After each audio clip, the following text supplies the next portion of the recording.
जय हिंद बच्चों, ये हमारा 27वां प्रैक्टिस सेट है आर्मी स्पेशल का और जीएस का है। और पहला क्वेश्चन है, the secret of the Nagas पुस्तक के लेखक कौन है? ऑप्शन ए है झुम्मा लाहिड़ी, बी है अमित त्रिपाठी, सी रविंदर सिंह और डी है सलमान रुश्दी। इसका सही उत्तर बताइए। इसका सही उत्तर होगा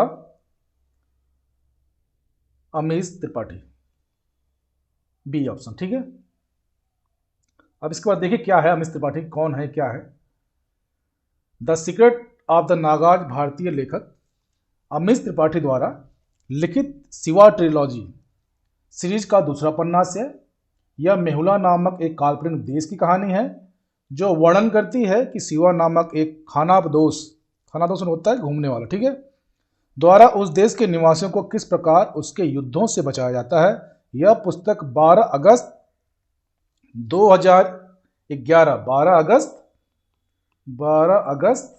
2011 12 अगस्त 2011 को जारी की गई थी। इस पुस्तक को वेस्टलैंड प्रेस द्वारा प्रकाशित किया गया। किसके द्वारा प्रकाशित किया है? वेस्टलैंड प्रेस के द्वारा इसको प्रकाशित किया गया। ठीक है, चलिए चलते हैं क्वेश्चन नंबर 2। भारतीय संविधान में एमएलए का पूरा रूप क्या है? Option A member of legislative assembly, B master of legislative assembly, C member of the left assembly, D master of the left assembly. इसका सही उत्तर बताइए। इसका सही उत्तर होगा E member of legislative assembly. ठीक है, चलिए अब इसके बारे में थोड़ी जानकारी ले लें, क्या है ये। एमएलए से तात्पर्य मेंबर ऑफ लेजिस्लेटिव असेंबली से है। एमएलए भारतीय शासन प्रणाली में राज्य के विधानमंडल के निर्वाचन जिलों के मतदान द्वारा निर्वाचित एक प्रतिनिधित्व होता है। भारतीय संविधान के अनुच्छेद 173 के अनुसार 173 के अनुसार, ठीक है, भारतीय अनुच्छेद 173 के अनुसार विधानसभा का सदस्य बनने हेतु उम्मीदवार की आयु 25 वर्ष से कम नहीं होनी चाहिए। अगर आप एमएलए बनना चाह रहे हैं तो आपकी एज 25 वर्ष से कम नहीं होना चाहिए। ठीक है, चलिए क्वेश्चन नंबर 3। राज्यसभा के सदस्यों का निर्वाचन कौन करता है? ठीक है, ए विधान परिषद के निर्वाचित सदस्य, बी जनता, सी विधानसभा के निर्वाचित सदस्य, डी लोकसभा। इसका सही उत्तर बताइए। इसका सही उत्तर होगा सी विधानसभा के निर्वाचित सदस्य। ठीक है, अब थोड़ा इसके बारे में नॉलेज ले लें। राज्यसभा में राज्यों के प्रतिनिधित्व को राज्य विधानसभा के निर्वाचित सदस्यों द्वारा चुना जाता है। ठीक है, प्रतिनिधियों का निर्वाचन अनुपातिक प्रतिनिधित्व पद्धति के अनुसार एकल संक्रमणीय मत द्वारा किया जाता है। राज्यों को राज्यसभा की सीटों जनसंख्या के आधार पर आवंटित की गई है। ठीक है, चलिए अब चलते हैं क्वेश्चन नंबर 4। पानी का घनत्व पर सर्वाधिक होता है। ठीक है, गैस पूछ रहा है किस पे होता है? ए 12 अंश सेल्सियस पे, डी 8 अंश सेल्सियस पे, सी 4 अंश सेल्सियस पे और डी 0 अंश सेल्सियस पे। इसका सही उत्तर बताइए। इसका सही उत्तर होगा, सही उत्तर बताइए। I am waiting for your answer, C. ठीक, जल का घनत्व कभी भी निरक्षेप नहीं होता क्योंकि इसका घनत्व तापमान के साथ परिवर्तित होता रहता है। जल का घनत्व 3.98 सेल्सियस पर अधिकतम होता है। जब तापमान परिवर्तित होकर 4 डिग्री से कम या अधिक हो जाता है तो घनत्व 1g/cm3, ठीक है, से कम हो जाएगा। जल का घनत्व अधिकतम 1g/cm3, ठीक है, केवल तभी होता है जब जल विशुद्ध होता है। ठीक है, चलते क्वेश्चन नंबर 5। निम्नलिखित में कौन सी एक सदिश राशि है? सदिश राशि पूछ रहे हैं आपसे। चलिए इसका सही उत्तर होगा, बताइए आप लोग। ए ऊष्मा, बी कोणीय गति, सी कार्य, डी समय। इसका सही उत्तर होगा कोणीय गति। ठीक है। कोणीय संवेग एक सदिश राशि है। यह स्पष्ट रूप से कृत्रिम सदिश राशि है जो एक विशिष्ट अक्ष के संबंध में वस्तु के घूर्णात्मक जड़त्व तथा घूर्णात्मक वेग का गुणनफल का प्रतिनिधित्व करती है। यह घूर्णन करने वाली वस्तु या निकाय से घूर्णात्मक संवेग की मापक है। ठीक है। जो संस्थापित भौतिक विज्ञान में वस्तु या निकाय के कोणीय वेग और घूर्णन अक्ष के संबंध में इसके जड़त्व आघूर्ण के गुणनफल के समान है, जिसे घूर्णन अक्ष के साथ निर्देशित किया जाता है। ठीक है। चलिए क्वेश्चन नंबर 6, इनमें से किसे भारत रत्न से सम्मानित नहीं किया गया है? नहीं पूछ रहा है, ध्यान रखिएगा, आप लोग पेपर में हाँ और नहीं में अंतर नहीं कर पाते हैं। ए सचिन तेंदुलकर, बी लता मंगेशकर, सी ध्यानचंद, डी सत्यजीत रे। ठीक है। इसका सही उत्तर होगा ऑप्शन, सही उत्तर बताइए।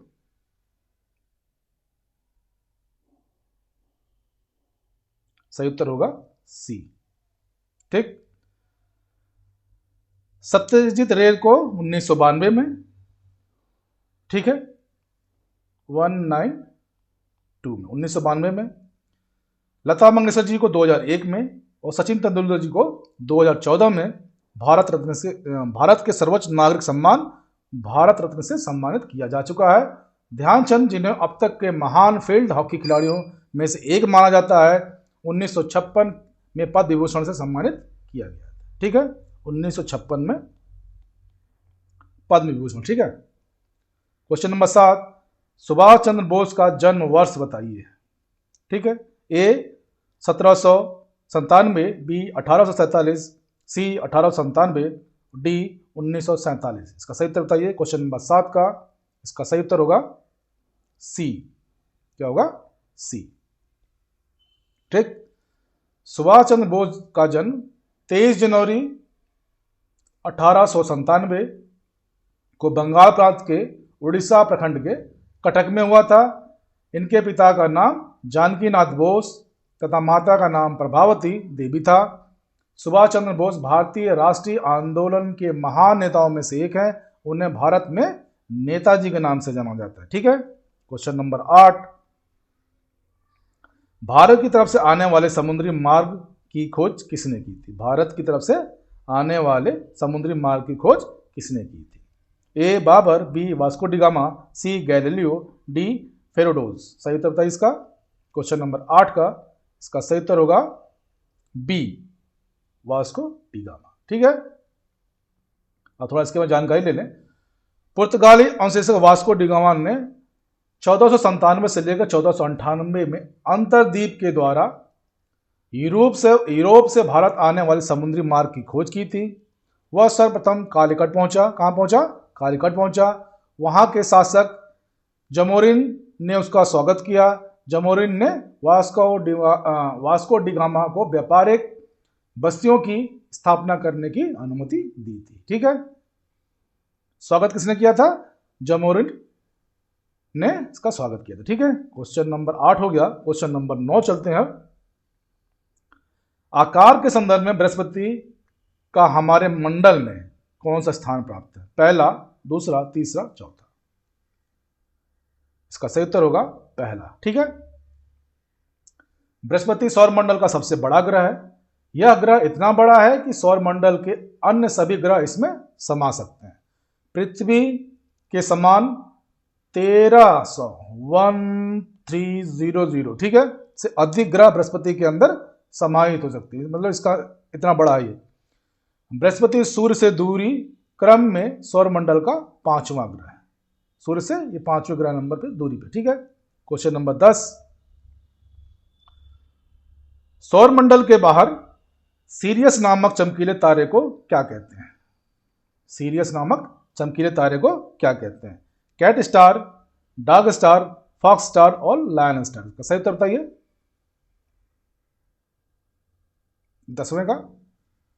10वें का सही उत्तर होगा डॉग स्टार बी।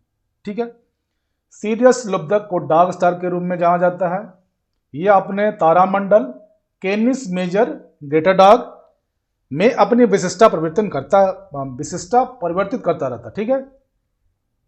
सीरियस लुब्धक के ससूर्य का उदय प्राचीन मिस्र के नील नदी में बाढ़ आने का और यूनानियों के लिए गर्मियों में सबसे गर्म दिन का सूचक था, जबकि पालनियस तारा सर्दी का सूचक था और प्रशांत महासागर के चारों ओर नौवहन के मार्ग में निर्देशन के लिए महत्वपूर्ण संकेत था। ठीक है। क्वेश्चन नंबर 11, अंतर्राष्ट्रीय योग दिवस को किस दिन मनाया जाता है? 15 जून, 21 जून, 28 जून, 1 जून। कॉमन क्वेश्चन है, इजी है, इसका होगा 21 जून। ठीक है। चलिए नेक्स्ट चलते हैं। चलिए इसके बारे में बता भी दें आपको थोड़ा सा।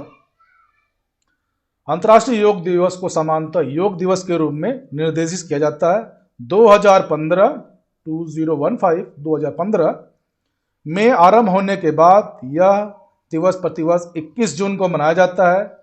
11 दिसंबर 2014 को संयुक्त राष्ट्र महासभा UNGA द्वारा सर्वसम्मति से अंतर्राष्ट्रीय योग दिवस की घोषणा की गई थी। अंतर्राष्ट्रीय योग दिवस का विचार सर्वप्रथम प्रधानमंत्री नरेंद्र मोदी द्वारा प्रस्तुत किया गया था। ठीक है। चलिए अब चलते हैं क्वेश्चन नंबर 12। मैग्नेटाइट डैश का एक आवश्यक खनिज है। बेरिलियम, क्रोनियम, मैग्नीशियम और कॉपर। इसका सही उत्तर बताइए। क्वेश्चन नंबर 12, इसका सही उत्तर होगा सी, मैग्नीज। ठीक है। मैग्नेटाइट मैगजीन का खनिज आवश्यक है। मैगजीन अयस्क के रूप में इसका क्रम पाइरोलुसाइड और रोमेनेकाइट के बाद आता है। यह मोनोक्लिनिक एकताज पद्धति में मैगजीन ऑक्साइड, हाइड्रोक्साइड और क्रिस्टलीकरण से बनता है। ठीक है। यह अपक्षयी वातावरण में मृत्तिका, निमिषकों और लैटेराइट मृदा से परिसारित वायुमंडलीय जल द्वारा निर्मित निक्षेपों में मैगजीन के अन्य ऑक्साइडों के साथ पाया जाता है। ठीक है। क्वेश्चन नंबर 13, मेसोथेलियमिया कैंसर का एक प्रकार है जिससे प्रभावित होने वाला सबसे सामान्य क्षेत्र डैश। ए हृदय, बी मस्तिष्क, सी आमाशय, डी फेफड़ा। इसका सही उत्तर बताइए। इसका सही उत्तर होगा डी फेफड़ा। ठीक, 13वां का हो गया। चलिए क्वेश्चन नंबर 14, वह बेरोजगारी जब बढ़ती है जब वहां व्यावसायिक गतिविधि में एक समान नदी होती है तो उसे डैश के रूप में जाना जाता है। संरचनात्मक बेरोजगारी, प्रतिरोधात्मक बेरोजगारी, चक्रीय बेरोजगारी और प्रच्छन्न बेरोजगारी। सही उत्तर बताइए। क्वेश्चन नंबर 14 का होगा सी, चक्रीय बेरोजगारी। ठीक है। 15वां क्वेश्चन है, भारत का राष्ट्रीय फूल क्या है? जनरल क्वेश्चन है। ए लिली, बी गुलाब, सी कमल, डी सूरजमुखी। सही उत्तर बताइए। इसका सही उत्तर होगा कमल। ठीक, तो इसके साथ बेटा 15 क्वेश्चन आपके कंप्लीट हो गए और उम्मीद कर रहा हूं ये सीरीज आप लोगों को अच्छी लग रही होगी। और ऐसे ही क्वेश्चन हमारे YouTube channel national physical academy पढ़े हैं, आप वहां पे जाकर देख सकते हैं इसको। इसके साथ ही जय हिंद, जय भारत, खुश रहिए, स्वस्थ रहिए, मस्त रहिए। Thank you all of you.